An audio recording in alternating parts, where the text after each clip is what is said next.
नमस्कार, आदाब, सत श्री अकाल। आप सभी का फिर से स्वागत है आपके ही चैनल राइट इन्फॉर्मेशन में। आज का वीडियो उन सभी के लिए इम्पोर्टेंट है जो पेट्रोल पंप ओपन करना चाहते हैं, पेट्रोल पंप खोलना चाहते हैं। 10 पॉइंट्स आपके लिए लेके आया हूं। ये 10 पॉइंट आप अच्छी तरह से समझ लेंगे तो आप जो है आसानी से पेट्रोल पंप के जो लैंड डॉक्यूमेंट्स वेरिफिकेशन में है उसको आसानी से पार कर पाएंगे। सबसे पहले मैं ये क्लियर कर दूं कि काफ़ी लोगों की ये डाउट्स है कि ज़मीन और ज़मीन के बिना भी पेट्रोल पंप लिया जा सकता है, तो ये बिल्कुल सही है। अगर आपके पास ज़मीन है तो भी आप ले सकते हैं, फैमिली मेम्बर के पास है तो भी ले सकते हैं। लीज पे लेके अगर आपके पास नहीं है तो लीज पे लेके भी आप जो है पेट्रोल पंप खोल सकते हैं। लीज पे नहीं मिल रहा तो आप जो है एफिडेविट बेस पे भी फॉर्म भर सकते हैं। और इसी के साथ जो है ग्रुप 3 में यानी कि बिना ज़मीन के भी आप फॉर्म भर सकते हैं। मगर ये पॉइंट जो है 10 पॉइंट्स आपके लिए मैं लेके आया हूँ। ये 10 पॉइंट्स आपको जानना ज़रूरी है लैंड डॉक्यूमेंट्स के लिए। अगर ये सही तरह से आप सुन लेंगे, इनको समझ लेंगे, तो लैंड वेरिफिकेशन यानी कि लैंड डॉक्यूमेंट वेरिफिकेशन में आपका कोई भी फॉर्म रिजेक्ट नहीं होगा। ये सारे जो है इंपॉर्टेंट 10 पॉइंट्स है, इनको लेके काफ़ी ज़्यादा रिजेक्शंस होते हैं। तो सिर्फ ये सुन लीजिए कि कौन कौन से पॉइंट्स हैं, आपको लैंड डॉक्यूमेंट्स में क्या क्या चेक करने हैं जब भी आप लैंड कंपनी को प्रोवाइड करेंगे। आज नहीं तो कल आपको लैंड तो कंपनी के लिए अरेंज करनी होगी।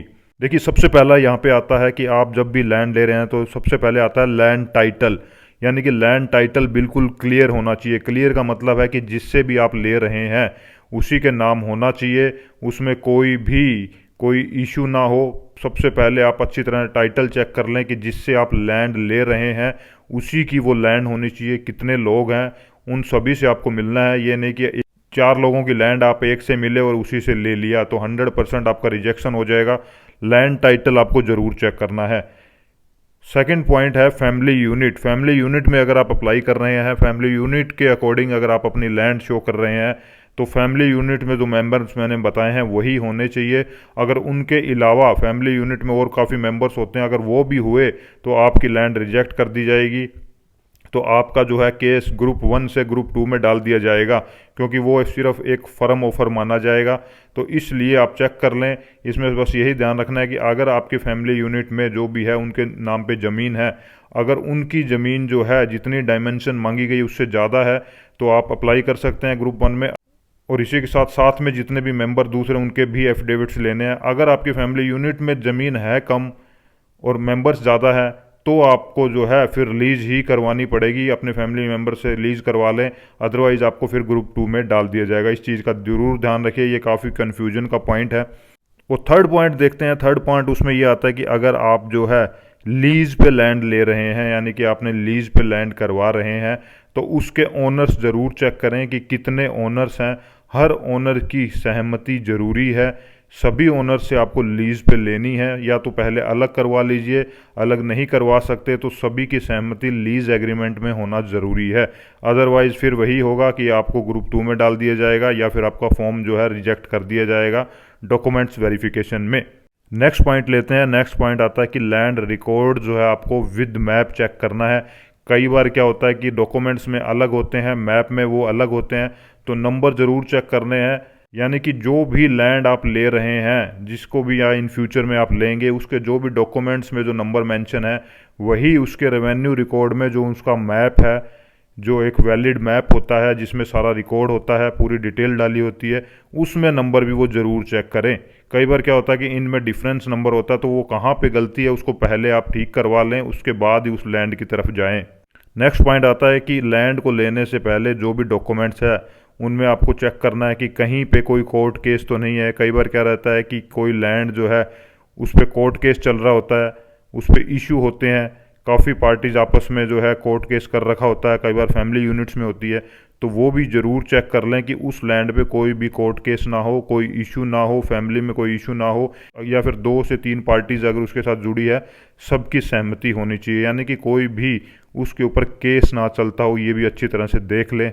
उसके बाद आता है कि बैंक लोन, यानी कि गिरवी नहीं होनी चाहिए। जो भी लैंड आप ले रहे हैं वो बैंक से गिरवी ना हो, बैंक ने उस पर जो है ओनर्स ने बैंक से लोन ना लिया हो। अगर लोन लिया है तो लोन पहले निकालिए, फिर ही उसको जो है आप अपने तरफ अपने नाम करवाइए, लीज करवाइए। उसके बाद नेक्स्ट पॉइंट आता है मुटेशन ज़रूर करवा लें। मुटेशन देखिए ज़रूरी नहीं है कि लीज करवा रहे हैं या फिर आप खुद परचेज कर रहे हैं, जो भी है बाद में भी करवा सकते हैं। मगर कोशिश यही करें कि आपने जैसे लीज वगैरह करवा ली है तो म्यूटेशन भी उसका साथ साथ करवा लें, या फिर बाद में भी करवा सकते हैं, क्योंकि जितना जल्दी करवा लेंगे बाद में ये भी मांगा जाएगा, उसके लिए टाइम दिया जाएगा। उस टाइम पीरियड में अगर म्यूटेशन आप करवा के नहीं देंगे तो आपका फॉर्म रिजेक्ट हो सकता है। तो इस चीज़ का भी ध्यान रखिए। नेक्स्ट पॉइंट आता है कि जो भी लैंड आप ले रहे हैं, ज़्यादातर जो होता है कि एफिडेविट बेस पे ग्रुप 2 में भर रहे हैं, तो पहले ये इंक्वायरी ज़रूर कर लें कि जो भी आप लैंड लेने वाले हैं किसी को उस ओनर ने पहले एफिडेविट्स तो नहीं दिए, या फिर उस लैंड पे कोई और फॉर्म तो नहीं भरे गए, या फिर उस लैंड को किसी पे लीज पे तो नहीं दी गई, या फिर लीज पे ले रहे हैं तो ये भी कंफर्म कर लें कि उस लैंड के रिगार्डिंग ओनर ने किसी को एफिडेविट्स तो नहीं दिए, क्योंकि ये ज़रूर वेरीफाई कर लें, बाद में ये भी आपके रिजेक्शन का रीज़न बन सकता है। इस चीज़ को भी आप ध्यान रखें। उसके बाद आता है नेक्स्ट पॉइंट, वो भी काफ़ी इंपॉर्टेंट है। उसमें आपको क्या चेक करना है, जब भी आप लैंड ले रहे हैं ये ज़रूर देख लें कि जो भी लैंड ले रहे हैं, जो भी डॉक्यूमेंट्स में मेंशन है, वो फ्रंट एरिया होना चाहिए। कई बार क्या रहता है कि ओनर के पास काफ़ी लैंड होती है, आपको जो लीज पे करवाई जाती है वो पीछे का हिस्सा होता है और लैंड फ्रंट आपको नहीं होता। ये बाद में ये चीज़ें सामने आती है, उस टाइम आप उसका कोई सोल्यूशन नहीं देख सकते। तो देखिए ये चीज़ ज़रूर देखें, जो भी लैंड ले रहे हैं वो जैसा कि मैंने बताया रेवेन्यू रिकॉर्ड में भी चेक करें, ओनर से भी कंफर्म करें और ख़ुद भी एक बार वेरीफाई करें कि फ्रंट लैंड है या नहीं है, अदरवाइज इसमें भी आपका इश्यू आ सकता है। उसके बाद आता है कि ये पॉइंट भी काफ़ी इंपॉर्टेंट है कि उस लैंड पे कभी भी कोई नोटिस वगैरह भी प्रेजेंट में ना आया हो, यानी कि कोई भी अक्वायर वगैरह के लिए, इन फ्यूचर अक्वायर वगैरह के लिए जो है गवर्नमेंट ने ना निकाली हो, उस पर कोई भी नोटिस ना आया हो, ये भी चेक कर लें, ओनर से पूछ लें, या फिर आप जो है रेवेन्यू डिपार्टमेंट में जाके पता कर सकते हैं कि यहाँ पे ये लैंड जो है अक्वायर तो नहीं होने वाली। कई बार नोटिस आ जाता है, ओनर को पता नहीं होता या फिर ओनर आपको बताता नहीं, तो वो भी चेक कर लें कि लैंड इन फ्यूचर कोई भी अक्वायर वगैरह के सिस्टम में ना जाने वाली हो, वही लैंड आप सेलेक्ट करें।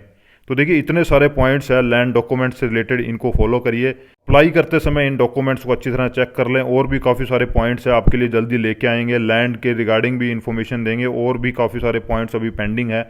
तो देखिए अगर आप पेट्रोल पंप का बिजनेस करना चाहते हैं तो आप हमारे साथ भी जुड़ सकते हैं। आप अपना स्लॉट बुक करके अगर कोई भी डाउट है तो डायरेक्ट क्लियर कर सकते हैं, क्योंकि हर किसी के डाउट्स अलग अलग हैं। हमसे जितने हो पाएंगे उतने क्लियर यहाँ पे करेंगे। मगर अगर आपके कोई पर्सनल इशू है, आपको सोल्यूशन नहीं मिल रहा, तो आप हमसे कॉन्टैक्ट कर सकते हैं। तो अगर आपका कोई भी डाउट है तो आप कमेंट भी साथ साथ करते रहिए, ताकि नेक्स्ट वीडियो में वो भी लिया जा सके।